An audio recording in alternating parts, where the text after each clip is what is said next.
We continue our brief look into historic Great American Bash pay-per-views during the month of July. Now, 2 weeks ago, we saw the Great American Bash 1990, one that was famous for a lot of positive things, like the passing of the torch to Sting, or that great tag title match with the Midnight Express and the Southern Boys.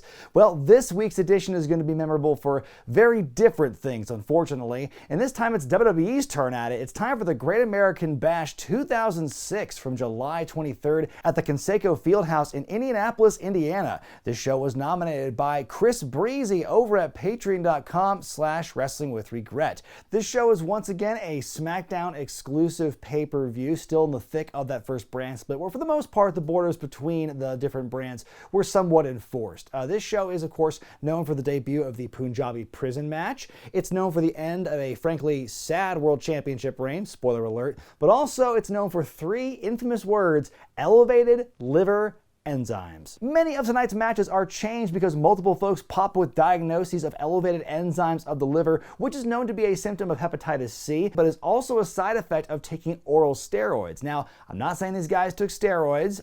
These guys did not officially get popped for a wellness violation during this time, and soon after they were taken off this show, they were able to come back and compete again. So we don't really know what that was about, but the wellness policy was pretty much in its infancy. It had only debuted in February of this year as a response to Eddie Guerrero's death the year before. So when I was younger and saw this stuff happening and unfolding with this show, I kind of theorized maybe it was just an unfortunate side effect or byproduct of that first version of the wellness policy before they kind of worked the kinks out. We'll see how the show fares as a result, but they drew 9,750 folks to the Conseco Fieldhouse, 227,000 pay-per-view buys. Michael Cole and John Bradshaw Layfield on commentary tonight, and boy, JBL early commentary era, that is something else. You know, he would leave and go back to wrestling and come back to commentary a couple years later, and he was a lot more mellow and chill and, dare I say, elder statesman around that time, but no, totally different vibe when early JBL commentary stuff is happening.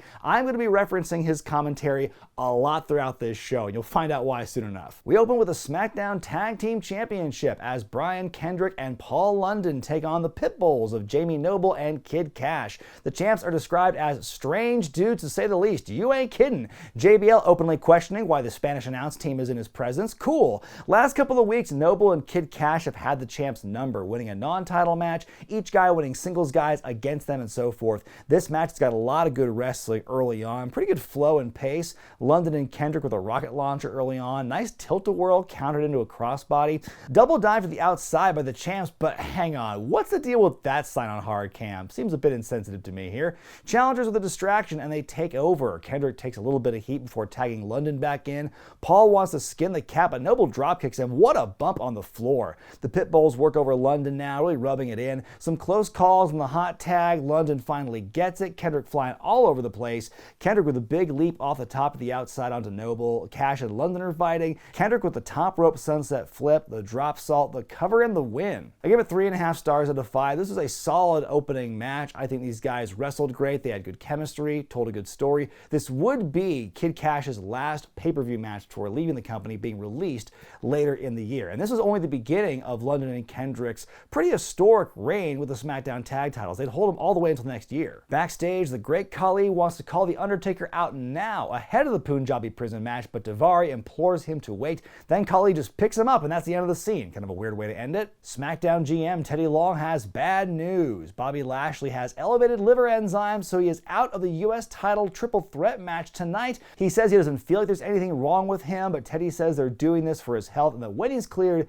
he'll compete. Well, that segment made him look good in the sense that, you know, he was mad about the diagnosis and he really wanted to fight for that championship, but I wish they just did a beatdown angle with him or something, because he still kind of, in the end, kind of felt like a goof to me. That being said, big pop for the Lashley can have my liver sign. Finlay and William Regal from King Booker's court show up together and both walk by Lashley with their snoots in the air. Finlay, the U.S. champ after a week or two ago when he beat Lashley for the belt, he wants to give Teddy Long some skin, and Willie Reegs tries it too. It's incredible. Finlay wants to be declared the winner by forfeit, but Long says he promised the fans a title match by gum. So these two are having a match right now. Play at JBL's going off about this. I got a liver like Jake Robertson. I never had high enzymes. It's like going to the United Nations and putting something to make everybody fight. As the match begins, Regal scopes out the under-ring area to search for the little bastard, aka the troll, the leprechaun, the future Hornswoggle, of course. We get some green light, but no little bastard. The two finally get to scrapping and they lock up. They walk out of the ring, around the ring, back into the ring, all while in the collar and elbow tie-up.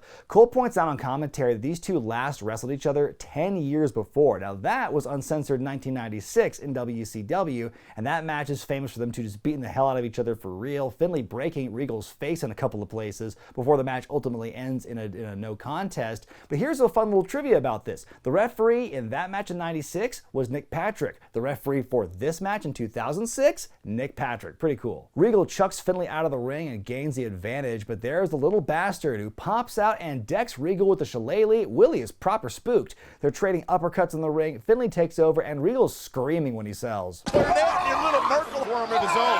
They are beating that. Regal whipped in the corner. Regal distracted by LB again, and this time the future Swoggle's biting Regal's hand. JBL pops every time the bastard shows up. He's asking, how many of them are living under the ring? Oh, John, you have no idea what's going to happen in a few years. It's a hard-hitting physical match, but the fans are beginning to get restless for this heel versus heel match they did not expect. Regal finally regains control and does all his sneaky stuff, a rare drop kick. There's a boring chant from the crowd, those Philistines. They've messed up the apron. Regal lost his boot. He grabs the shillelagh, but LB's got the boot as well. Finlay hits Regal with the boot and pins Dirty to win and retain. I give this one 3 stars out of 5. It may be my own personal biases toward these guys that kind of cloud my judgment, but I don't think this match was as bad or as boring as people make it out to be. And, you know, heel versus heel is certainly really tough, and the fact that they had to do this last minute with no build is also unfortunate. But I mean, some of the stuff they did I thought was really entertaining. I thought those two, it just felt like it was in their wheelhouse. The physicality and the styles they had, they work really well, obviously. And so for me, and also somebody who remembers that uncensored 96 match, it's fun to kind of see them briefly relive it in some respects here. So yeah, like I said, the crowd wasn't that into it. They were chanting boring. They may have been onto something there because, again, heel versus heel, really hard to pull off and get the fans invested. But me personally, I enjoyed it. Backstage, Rey Mysterio chats with Chavo Guerrero. Chavo keeps putting over how proud he is of him and how Eddie would be proud and so forth. Chavo basically says, I'm going to betray you tonight. I'm here to make sure that dreams do come true. So here's a non-title match with zero build to get you excited as Matt Hardy takes on the Cruiserweight champion, Gregory Helms. Gregory is in the midst of his record-setting championship reign. He would go on to be the longest reigning Cruiserweight champion of any company, WCW or WWE here. I'm pretty sure he was supposed to face Super Crazy at this show, but then he got popped for elevated liver enzymes and was pulled, so they bring in Matt Hardy, who God only knows what he's been up to on TV lately. Of course, these two do have a rich history together, which commentary, to their credit, brings up a couple times here. These two came up together in North Carolina through Omega, and then when Shane came to the WWF for the first time after the WCW buyout, the Hardys were one of his first rivalries there. It was Helms who beat Matt Hardy for the European Championship during that time, so there is some history between these two, which makes, on paper, even though there's no build for this match, I'm excited to see. Matt mocking Helms with the Hurricane gimmick, which gets a big old pop. Helms with the guillotine on the ropes and a big neckbreaker to take over. I do like hearing JBL putting over people on commentary who he has history with. Like, he talks in this match about how it was Matt and Jeff who beat he and Farouk many years ago, early in the Hardy Boys' career, to beat them for the tag titles. Helms getting his heat on. JBL says his enzymes aren't elevated, but his game is. Greg with a top rope swing and neckbreaker, my word. Hardy begins to make his big comeback, hits the side effect, the Bulldog, great sequence into another neckbreaker. The Messiah of the neckbreaker, Gregory Helms over here. Helms fights to hit the Shining Wizard, Matt kicks out. Hardy hits the moonsault, we get a 2 count. Hardy with a corner punches, but he's dropped on his noggin. The roll-up with a handful of fabric. Helms wins. This one gets 4 stars out of 5 for me. It's my favorite match of the evening. I think the tights at the end, you probably didn't need that, but I guess to put a little extra exclamation point, just put over that Gregory is a bad boy here. For a match that had absolutely no build and no stakes to it being non-title, they still made me care by the end, which is important. Backstage, the Great Khali still on the hunt for Taker while Daivari begs him to stop. Suddenly, the Undertaker shows up, and I gotta say, the straps down jacket on, dry hair look, not doing it for me. Suddenly, the Big Show attacks. Khali stands there and watches as the ECW champion does the damage. Khali with a cheap shot, and I love that Show's like, that's what I'm talking about, big man! Hits Khali, and Khali hits back. That made me laugh a lot. So this is kind of the exclamation point, because for the last week or so, Show and Khali have suddenly been working together to beat up The Undertaker, first at Saturday night's main event the previous Saturday, and then again on ECW the previous Tuesday. So we're supposed to get that matchup next, the Punjabi prison, first time ever as The Undertaker battles the Great Khali. The build here you can see in the match graphic, in the hype package before, it's 100% Khali is the build, when they fucking know full well he is not working tonight. So after WrestleMania, the Great Khali debuted, destroyed The Undertaker a couple of times, then challenged him to a Punjabi prison match, Taker answering the challenge via voiceover on Smackdown where he says, "I will face you in your Punjab prison." Backstage, the baddies are reveling in their little scheme, but Theodore Long cuts them off and says that as punishment for jumping The Undertaker, the Big Show will now face him in the Punjab prison, not Khali. That's one way to work it out, I guess. So it turns out Khali was another one of the people who got hit with the elevated liver enzymes diagnosis, and they clearly knew something was up ahead of time, and they had time apparently to pull him from the match because they told this story with the Big Show getting involved for the last week or so. So they knew. So whether it was the fact that Khali couldn't work, because that's still arguably true, or the whole elevated liver enzymes, or some combination of the two, Big Show is now going to be put in as a make good for this match. But good God, this show, the hits keep coming. The structure is lowered. We get this very eerie music and singing. Michael Cole narrating the rules on a house mic. The small doors in the first cage open at the wrestler's discretion. They have 60 seconds to leave through it, or it closes for the rest of the match. No doors on the outer cage they have to climb over to win. The Big Show, of course, recently became the ECW champion. He benefited from Rob Van Dam's push being killed when he and Sabu got pulled over. So he becomes ECW champion. And by the way, he is in one of the worst shapes of his life. Every match he was in defending the ECW title this year, I was terrified it would be his last, because he looked so gassed and just utterly destroyed and devastated after wrestling a match. He was so blown up here. Watching Big Show inspect the space and getting increasingly befuddled and concerned is great, though. Also, there's a table of weapons at ringside we will not see used. JBL on commentary just screaming over Cole over and over at this point, yelling, "You gotta be kidding me!" Big Show just crying now, but he's able to strike first once the match officially begins. Lots of strikes and choking. Taker tries to climb the inner structure, but Show cuts him off, chokes him with a leather strap, and continues the beatdown. JBL saying the Big Show is beating The Undertaker up from go to woe. Show goes for a chokeslam, but Taker counters into a DDT. The first bamboo door opens. Show, the man who was openly crying during The Undertaker's entrance, makes zero effort to leave through that door as it closes with a gong. Taker just trucks into Big Show and knocks him down. Big Show grunts to get the second door open. They're fighting around the door. Show hits a choke slam and tries to escape, but gong. "You shot it so damn quick, you stupid son of a bitch."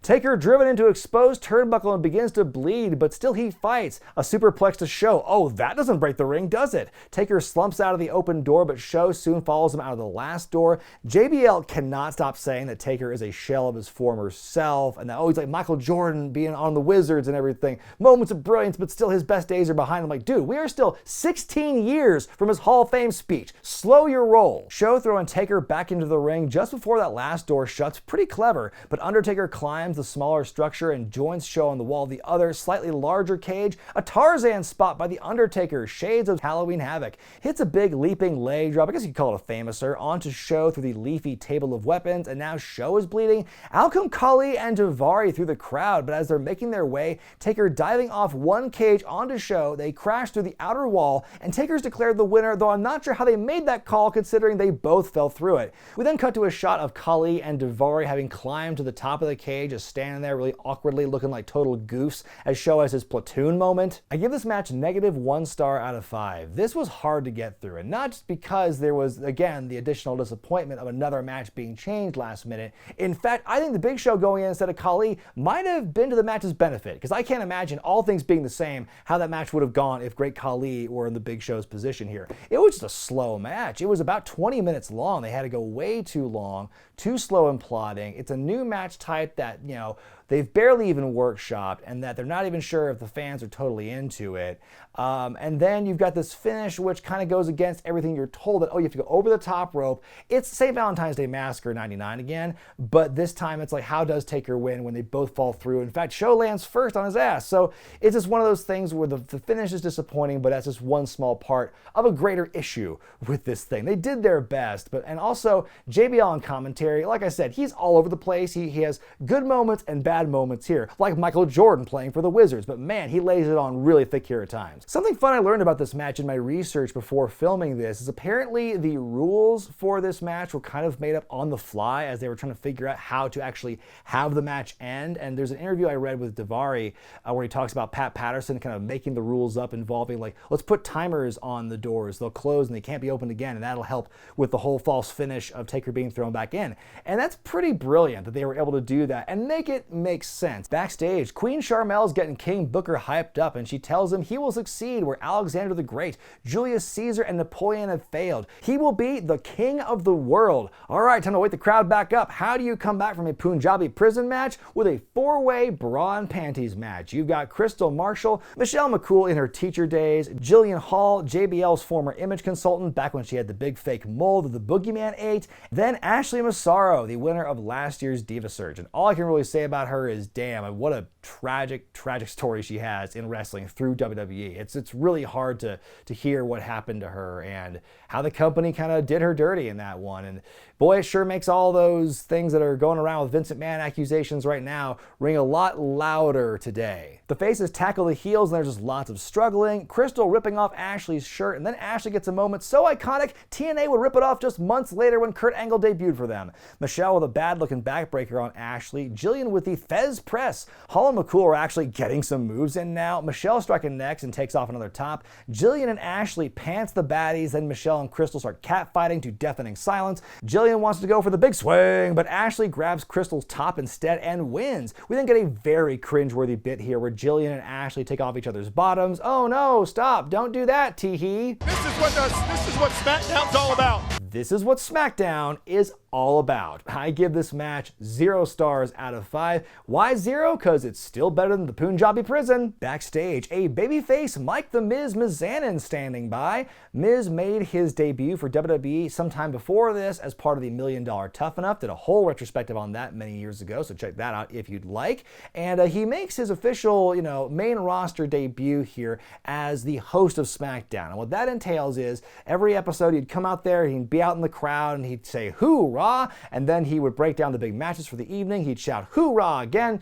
and that was pretty much it. Fun fact, I attended the SmackDown in Portland, Oregon in June of 2006, where this run for Miz debuted, where he debuted as the host here. That was also the same episode that saw the Great Khali on Piper's Pit, Pirate Paul Burchill written off by a beatdown from Mark Henry, and Kurt Angle wrestling Rey Mysterio to a countout in their last ever match together before Kurt went to ECW and then asked for his release a couple of months later. Anyway, The Miz is here interviewing Mr. Kennedy. Miz says it takes a lot of guts to challenge Batista, but Kennedy is extremely confident about fighting and beating Batista, saying he will do what Mark Henry would not have been able to do. And that's where we come to our next match, as Mr. Kennedy takes on the returning Batista. Batista was taken out with injury several months ago at the hands of Mark Henry during an angle they were doing. He has come back and is on a collision course with the man who injured him, but then the week before the pay-per-view on Saturday night's main event, Henry fucks his knee up, and now he's out of action for the next 10 months. On the go-home SmackDown, Kennedy was named Henry's replacement and showed a bit of disrespect to the animal in the process. I appreciate both guys committing to the American theme with their ring attire here: red, white, blue, and black. For its dark history, it tries to erase. Batista decks Kennedy before he can do the thing, and the match is on. He gets his ass kicked in the early going here and is bleeding within a minute or two. I mean, he's already a mess here.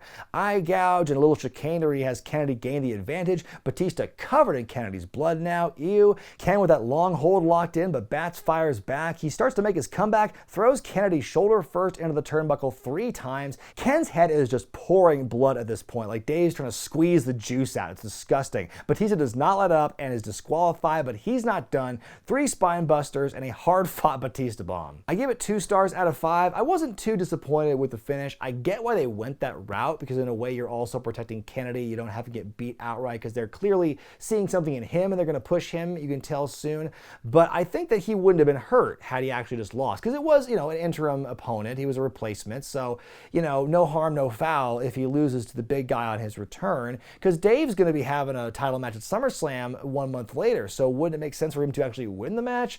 I don't know. I think that, telling the story of Dave being frustrated that he couldn't get his hands on the man who put him out of action for 6 months, like, that was conveyed effectively through this for sure. So I don't think it was a terrible match. Just, it was what it was. It was a replacement match for the match that had the more heat and the more build to it, and you don't get it, so you gotta have something memorable here. Kennedy would get like 20 stitches from this cut, and it was just nasty. Like, oh god, Great American Bash apparently is just a show where you have massive bleeding. In your main event for the World Championship, important distinction, it's not called the World Heavyweight Championship for the time being, given who's holding it, as Rey Mysterio defends against King Booker. Rey Mysterio is the worst world champion of all time. Oh wait, I'm sorry, the biggest underdog champion in WWE. Sure, guys. Meanwhile, King Booker's been on a tear since winning King of the Ring. He's got a crew now. He's got an accent. This is a character I didn't really fully appreciate until much later into its run. Booker wins a Battle Royal to earn the title shot. Then on the go-home SmackDown, the two actually have a non-title match for some reason that Rey wins with the help of Chavo Guerrero, who had been helping Rey out the last few weeks